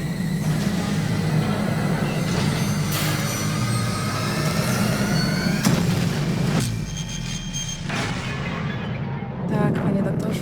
W takim razie trafi do zakładu psychiatrycznego. I think I see someone. Her name is Anya. She takes good care of me. It's 1960. The USA, they surrendered 12 years ago when Nazi atom bombed their country. On a train to Berlin. Ich bin Obersturmbannführer Engel. Sehr schöne arische Züge. The resistance fighters, where are they? B.J. Blazkowicz. Caroline, you're alive. If you call shitting in a bag living, they think the war is over, that we are weak, don't have the guts to oppose them. But as always, they are wrong. Seth Roth, according to official records, has been detained and sent off to a forced labor camp. You said Roth? I'm not sure yet. What do you know of Seth Roth? Your doss, you should. Source of the Nazi technology, I'm here to rescue you. I hope you find what you seek, my friend. My name is Bombate. William J. Blazkowicz. Be safe out there. No one leaves my camp!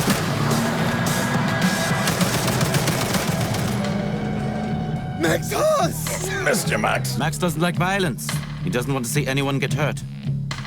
Das Yichud is an ancient, mystical society. We invent things, the technology, the development. Das Yichud is centuries ahead of anything you've ever seen or imagined. Take us back to Berlin, Blazkowicz. I think your old friend Frau Engel is leading the attack. Death's Head must have promoted her for her actions at the labor camp. You know what you have here, Captain? This is the Eva's Hammer, the crown jewel of the Nazi U-boat fleet. Get inside the compound, fast as you can. Wipe Death's Head off the face of the earth. Death's Head? Should have killed that man long ago. Got you standing. Captain, we are in position. The nuclear cannon is armed. Permission to fire? You're clear.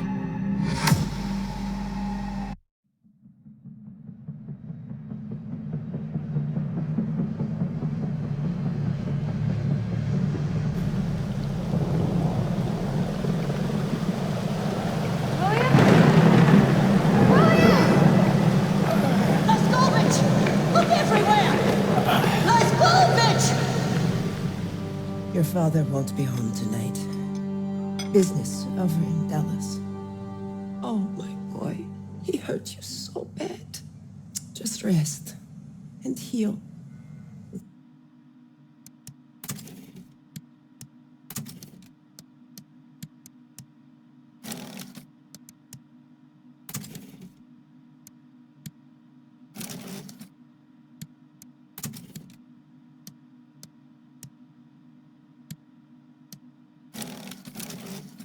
I have soup and porridge. Which one would you like? Go on, Captain, make a choice for me.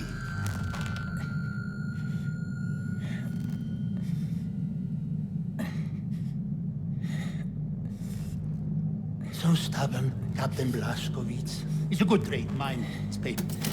Anya, what is it? I see him. Caroline, this way. William. Oh, my stupid man. Did you think we would just leave you in here? Oh gosh, his intestines are showing! Hold him in, put your hands there! That's not good. Get him in the helicopter! Come on! Blessing to have finished the work I was put on this earth to do.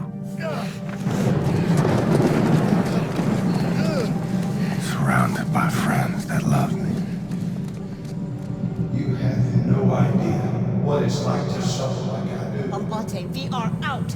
Fire! Yes, madam. He's bleeding out! Go faster! Exhaust! And the great warmth washing over me. Towel!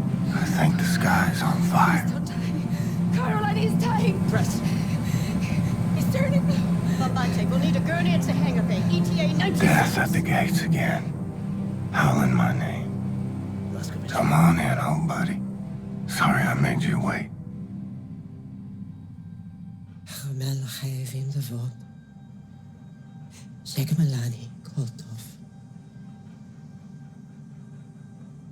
Let me show you something, Billy. My father told me if I ever had a son, I should give this to him. It is an engagement ring. It has been with our family for 8 generations. Can you imagine that, Billy? It is what they call an heirloom. When you meet someone special, you will place this ring on her finger. It is worth a lot, this ring. Shit. Must be 100 damn degrees outside. Do not tell your father about this ring. He will take it. He does not know about it. You know how he is. Sophia! Mother, am I acquitted? Was I righteous and just? Good enough to witness the awe of heaven? You have no idea what it's like to suffer like I do. Oh no. Mother, I'm going to hell. Pull, Bombate. I'll have to cut most of his intestines out. Whatever it takes, Ted, please. Stay with us, Blazkowicz. You fight through this, and I promise you everything will be all right. Kinderlach, bring me anyone for to give blood, now! Everyone, we need blood donors right now. You listening? Line up here by the sick bay. Double time. Marty, yeah. Yes! I need light! Stay down, keep quiet, he's coming. Sophia, he in there?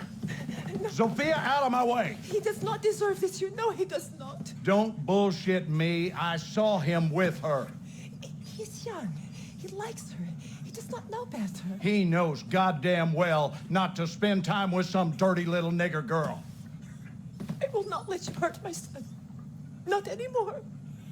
You have no idea what it's like to suffer like I do. Oh, Sophia, every day I'm out there busting my ass, tooth and nail, getting screwed out of my earnings left and right, humiliating myself just to keep the business alive. I saw them two together, Sophia, getting sweet with each other under the poplar tree. This cannot happen! I have worked too hard for too damn long to look.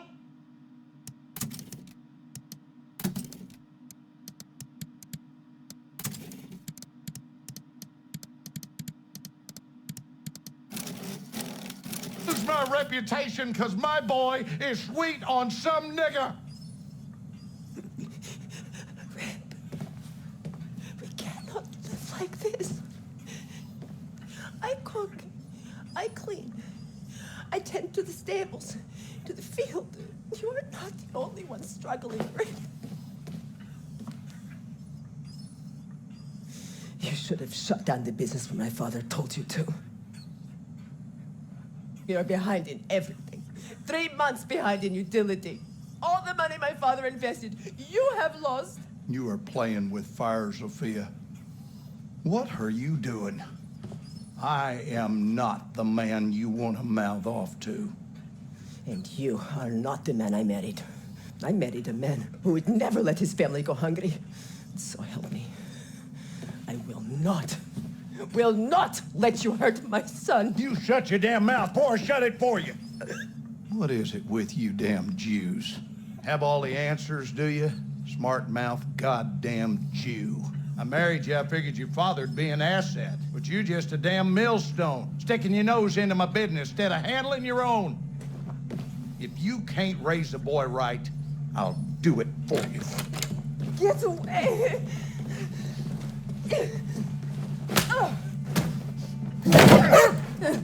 You one great bitch!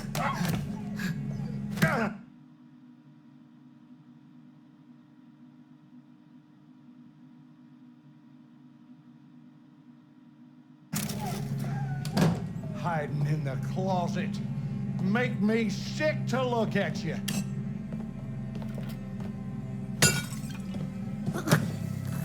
You are so goddamn weak. They're gonna pick on you, they will break you, they will make you eat dirt. And what are you gonna do about it? You can't fight to save your life. Well, at least I can teach you how to take it. Slow your breathing, Blazkowicz. Recover your strength. Big plans are in motion. The tides are turning. The Kreisau circle is rising. I will need you by my side when we make our move.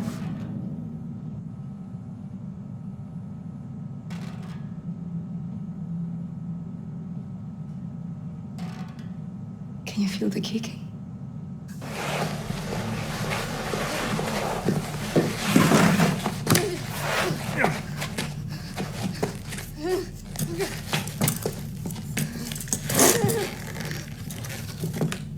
Bessie, dinner time. Yeah, good girl. Yes, Bessie, you such a good girl. You ain't going nowhere. Whimper all you want. In life, you got to make hard decisions. And sometimes, you got to punish the animals out there. It's kill or be killed. The old and the weak are doomed. All manners of scum and sickly minds and dirty bodies and cockroaches doing everything in their power to rob the white man of what he's earned.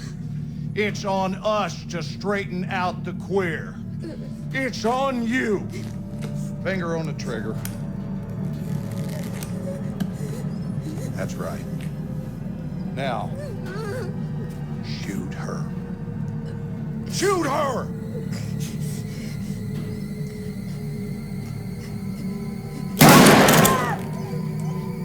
You are so feeble, just like your mother.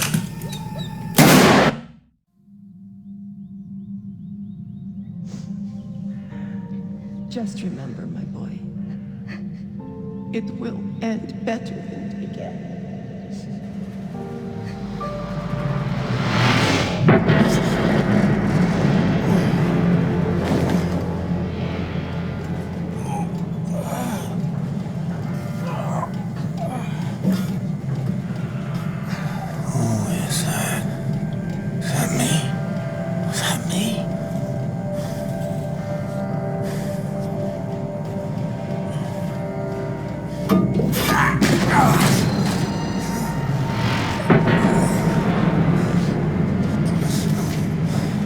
The old and the weak are doomed.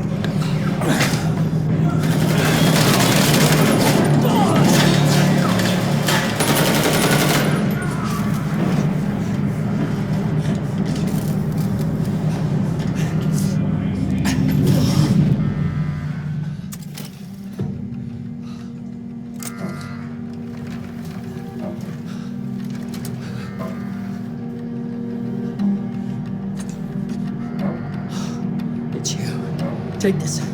They're looking for you. Oh, shit! Here they come.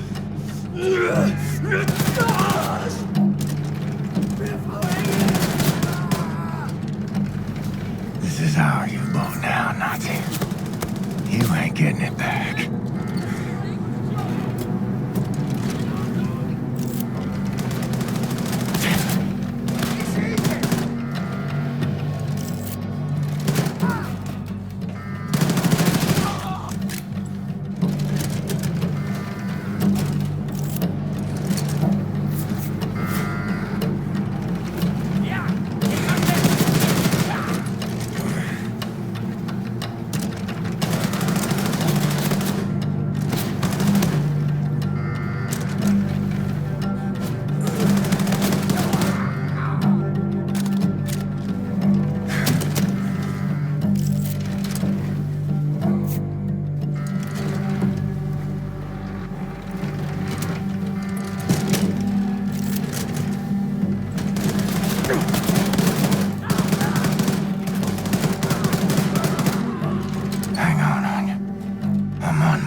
okay, alright? Alright? Don't even cast wind. Microwaves will turn you into mush. You don't want to be mush. Shimshin, do you? Okay, wait. Wait. Okay, now, come to me. Be careful, the floor is very wet. It means the system is working. Come. Come. That's concentrated microwave emitters. Very nice contraption. Now let's get you out of the...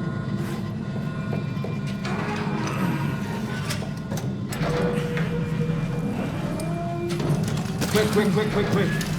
Ah, there you go. 1, 2, 3. I'll give us a new piece of crack. Now, Mr. Blazkowicz, I'm very happy to see you awake. Not so happy to see you out of bed. Where is she? Last time I saw her, she was with Caroline defending the cell platform elevator. Then point me in that direction, Seth. Ingrid, you know how long you've been in bed? 5 months. Your body is broken. You understand? Your kidneys are failing. You might have difficulties to urinate, to use your schmeckel, to do many other things. No time for this, just tell me. Frau Engel, she's been hunting for you. She's been moving heaven and earth, and today she found you. Nazis breached the U-boat. Many wounded, many dead. I was separated from the others. I have to go. No, Hackman is the mechanic. I told you no. Said, help me find the sail platform elevator. You are such an action. You are such an action. Okay. Now, there are many Nazis between here and the sail platform elevator, but I set several traps. I didn't have the time to activate them, but look at this. This is a map to show you where the traps are. Put them to good use for the verkackte Faschisten. Okay, be careful. Try not to get killed if you don't mind. Off you go. Frau Angle, you're hunting me. Got that backwards, lady. I'm hunting you.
I prayed for you to wake up.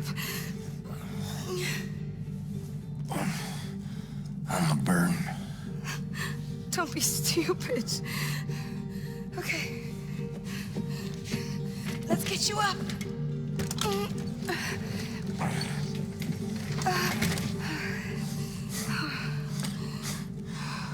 You've gotten so fat. Zed says we're having twins.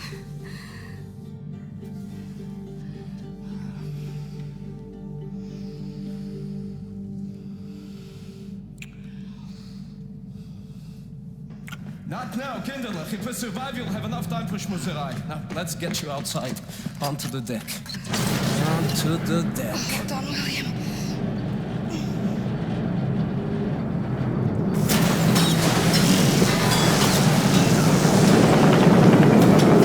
Escape, Max, escape! Shoot! Shoot! You shoot good, Max! Smile!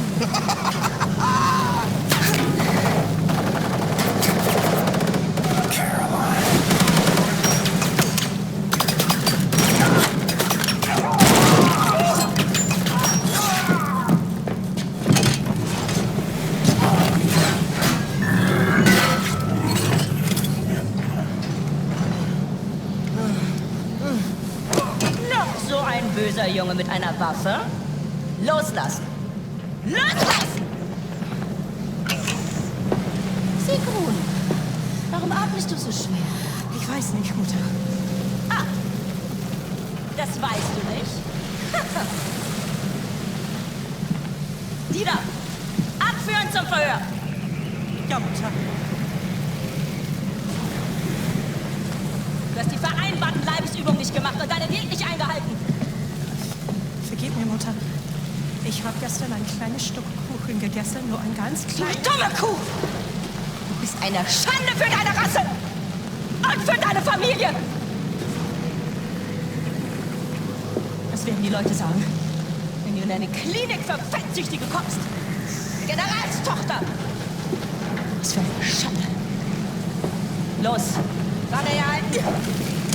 Das ist nicht mal eine Backpfanne wert! Er ist da oben. Da bin ich mir sicher. Armarsch nach drinnen! Ja, Mutter. Los rein, Männer! Stock ihn raus. Megafon.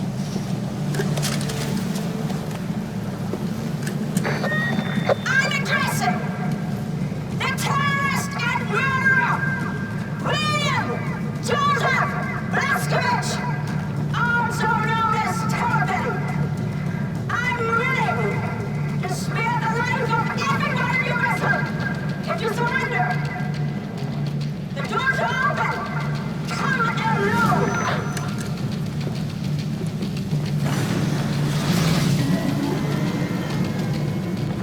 Looks like I got called out.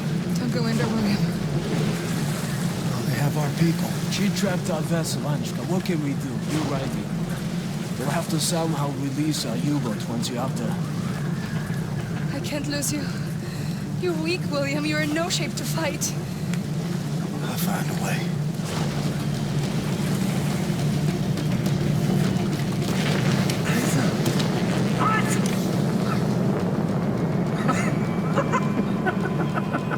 You going to run us over with your little wheelchair?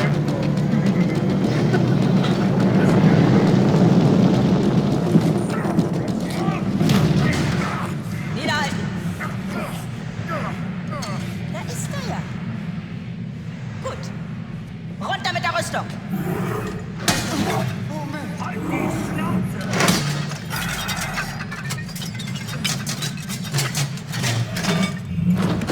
What a funny sight. The mastermind crawling around in her own filth. Oh. Blazkowicz, you're awake. What's left of me? I came for you. How you holding up, Caroline? Don't know how she found us. I fucked up somehow. She tracked us down. I fucked everything up.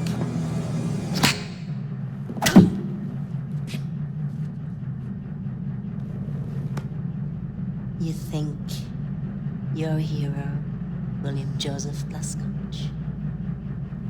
Zieht ihn hoch, den Krüppel!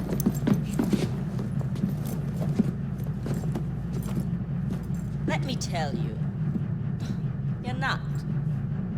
Only the degenerate rats of the slum admire you. The filthy dregs, festering in the ghetto. But once they see you, this will change. I shall put you on international television. Look, everybody.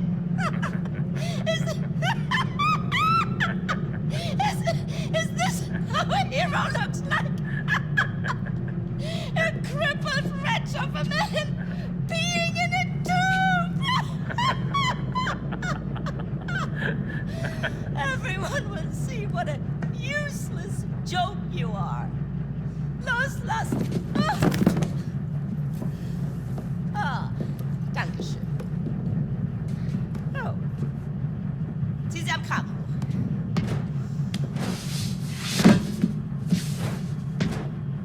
Bow your head. Don't be silly. The resistance does not bow.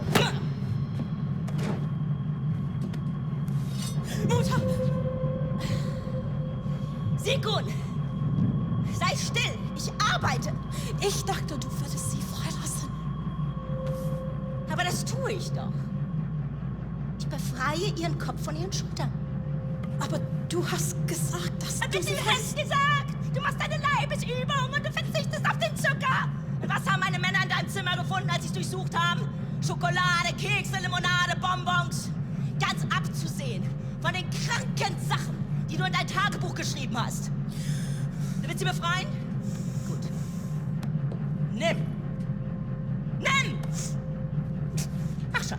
Befrei ihren Kopf von ihren Schultern. Hm? Du hast mein Tagebuch gelesen. Lenk nicht ab! Köpfe sie! Oder du kannst dich auf was gefasst machen.